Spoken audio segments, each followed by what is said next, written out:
Hello, I'm MPX Toy Steve, and if your biggest complaint about Minecraft mobs having eyes that are just 2 pixels is that that's one too many, well then good news for you, because baby mobs have just been updated to give them 1 pixels for eyes, and it's absolutely incredibly, adorably derpy, and what's incredible about it is when you go to baby chickens and see that they are literally just walking cubes. It's so adorable, and it makes part of the first drop of 2026, 26.0, so interesting, and I have to say that the 15 features they've just given us, at least major features, in this first big drop really show us the theme of the update so far, and if you want to learn about all of those features, including the ones that are exclusive to Bedrock, because there are quite a few of those, well that's what we're going to go through today. And did you know you can like the video and maybe even subscribe, by the way, if you want to stay up to date with the latest and greatest Minecraft news for Bedrock, like we're doing here in this video. But let's get started with why it is that they're making such an important change, because as Lady Agnes puts it, currently most of the baby mobs in Minecraft are kinda just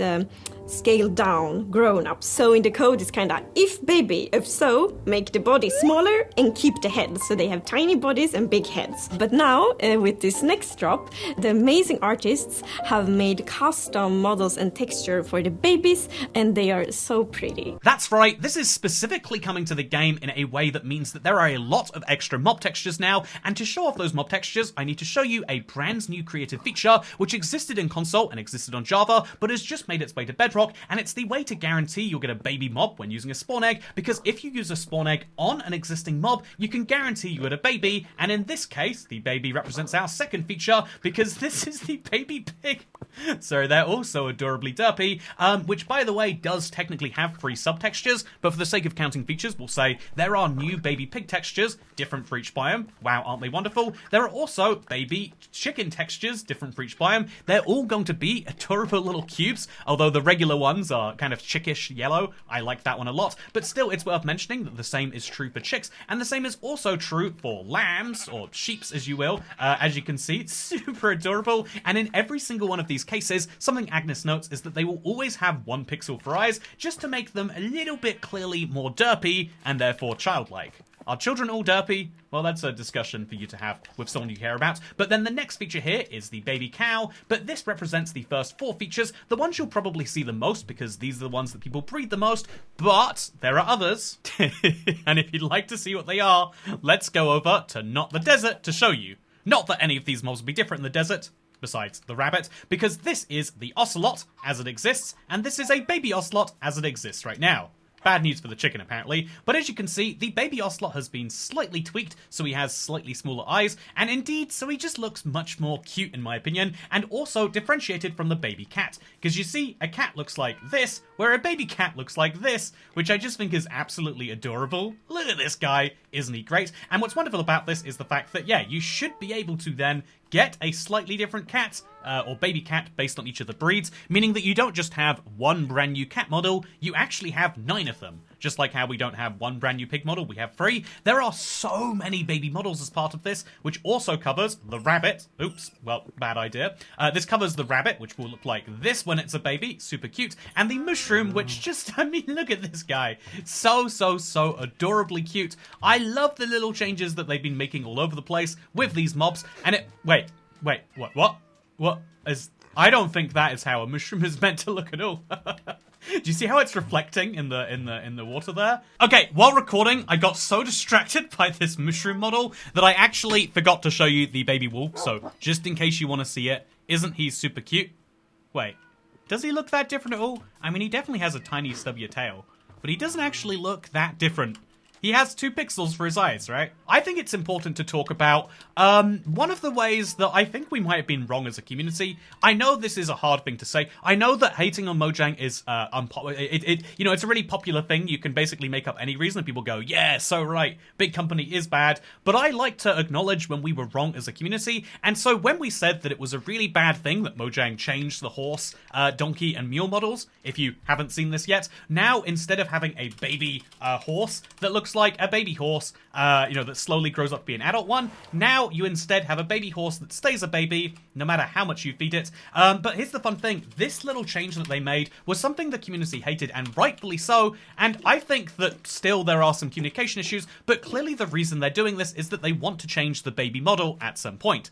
And so I think that Mojang maybe, not for the last time, have done the right thing and just communicated it poorly. By the way, it's also worth mentioning, after all of those baby models and the count of features we got up to, it's worth mentioning that our 11th feature here is a change to the rabbit model in general and its animations. This is not what the rabbit used to look like, and honestly, it's so much cuter now. Tell me if you disagree with that, but the rabbit actually looks like a rabbit, and I'm going to feel much worse about killing them right now than I ever did before, and I think that is something super, super cute, and maybe you disagree. Speaking of things you might disagree with, the final of the features that I'm pretty sure are cross-platform and parity is the new name tag crafting recipe. You can now craft a name tag, and this is something people were sure were going to happen last year, but just didn't. We got craftable saddles, but no craftable name tags. Everyone was sure this recipe was going to be added, but they've just added a recipe for the name tag, and genuinely, this blew my mind as to how easy they've made it, because instead of being a iron ingot, which would have already been quite a cheap recipe, now instead you take your ingot, turn it into nuggets, and then you can use those nuggets to craft yourself a name tag. I think this is the recipe. Nope,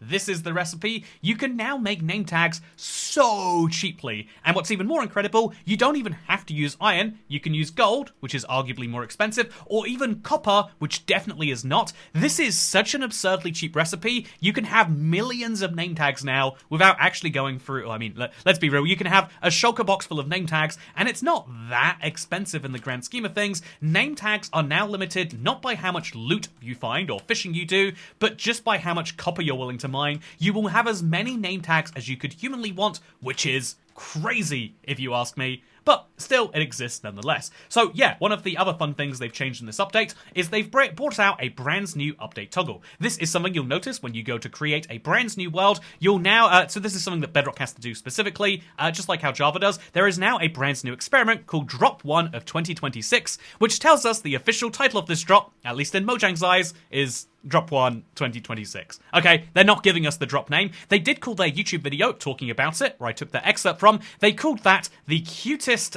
drop yet, which might be something, I guess. The cutest drop yet is the so far working title, but obviously the actual drop title will come later, and so for now, Drop 1 2026 it is, I guess. And so, if you're following along, that means that we have 1, 2, 3, 4, 5, 6, 7, 8, 9, 10, 11, 12 brand new features that are all available, and everything so far in this video has also been made available on Java at the exact same time. But crucially, it's worth mentioning, these next three changes are not found there at all. The first of these is the brand new menu. Slowly but surely, Minecraft is bringing the menu over to All UI, and although I could talk about how slow it is, it's important to note that the new All UI menu for the game screen actually looks really, really good. As you can see, I quite like this. I like the icons for things like party on the left side too. Minecraft's menu is getting to the point now where it actually is starting to come together, and although that has taken years, I've got to say, looks pretty cool, and so pretty good. Bedrock exclusive feature number 13.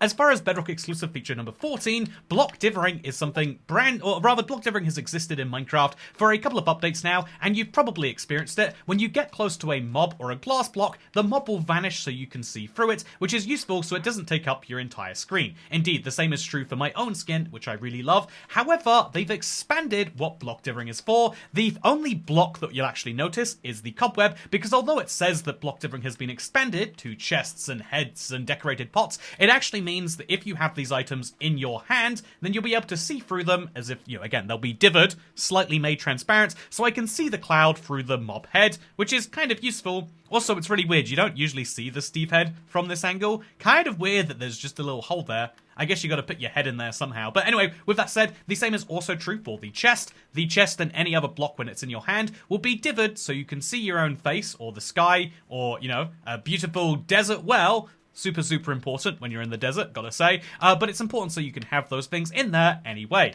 Speaking of things that are important, before I talk about the 15th little fun change they've made, I'd like to make a really important announcement because we are now just a few days away, 4 days if I'm not mistaken, from the end of the limited edition Toycat Collector's a Card sign-off. That's right, after this time, you will not be able to get your hands on them again. Every single one of them will be signed, and this is something I'm so excited to see in the wild. Over 150 have sold so far. far, and wouldn't you love to add to that number? I mean, personally, I would. But with that said, if you don't want to add to any numbers, well, that's sad, because we've got 14 features so far, and what's 14 plus 1? I won't tell you. Instead, I'll show you the changes they've made to the Nautilus. There are 2 of them that I think are noteworthy. One of them is this big change to how it looks when you do the Nautilus dash attack. So what is meant to happen now, this is kind of a tricky one to show off actually, what is meant to happen now, oh, should not have done that. What is meant to happen now is the Nautilus head will slightly retract. This is what it says on the changelog. Personally, I don't see it. Tell me if you do. Maybe I'm doing something wrong.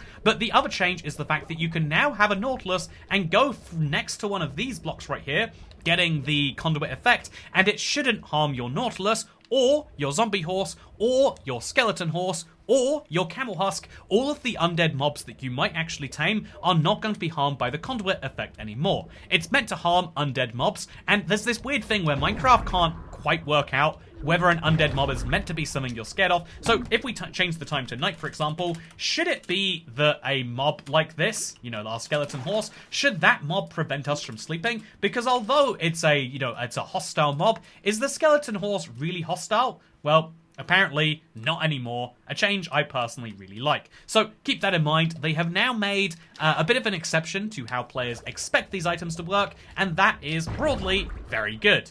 But speaking of broadly very good, I think it's time to take a second and look at 26.0 and say, what does it look like so far? I think this is the sort of roundup that a lot of people like to know about. So when is the drop coming out? Well, the easy answer to that is probably March of this year. We've been getting one every 3 months for the last 5 drops in a row, and they've given no indication this will change, and so we're expecting to see several more drops of this, even after 26.0 releases. It'll be 26.1 that the update will be coming out in. That's kind of exciting. And what does it look like so far? Well, it looks like they're doing what they did last year for the Spring to Life drop, where they added lots of kind of quality of life features, but they are specifically focusing on what I would describe as casual features beyond game-changing features. It is a massive masterpiece to make baby mobs cute, because so many players interact with baby mobs. It is a really cool thing to make, name tags craftable, just like they did with saddles.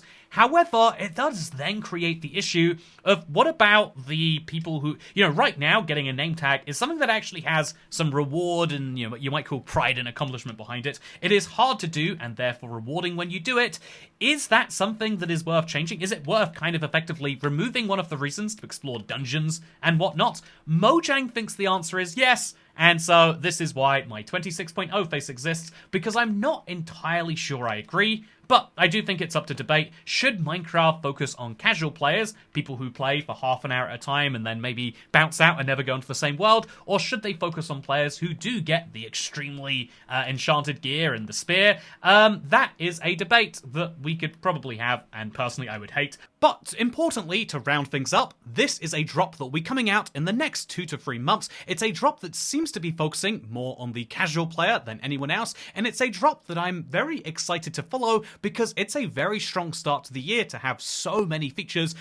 We called this 15, which sometimes I feel like it's easy to over count the number of features in a drop, but the number of individual models they had to make and change and honestly make very cute is far higher than that number. If you add them up, we're talking about like 40, 50 different features, and ultimately that is a really cool way to add a lot of stuff to the game. I'm excited to see where they go with the rest of this drop, and I'm mostly excited to be back in Snapshot and Beta season. After 3 or 4 dead weeks, I started to think about the world without updates again, and it's cool to be right back in them. But I also hope that they come back round and listen to some of the feedback. But speaking of feedback, I hope you all enjoyed this video, and you've got just a little bit of time to get this back, literally 4 days. Go check it out. Don't do this with it when you get it. And I'll see you in the next video. Good night, and goodbye.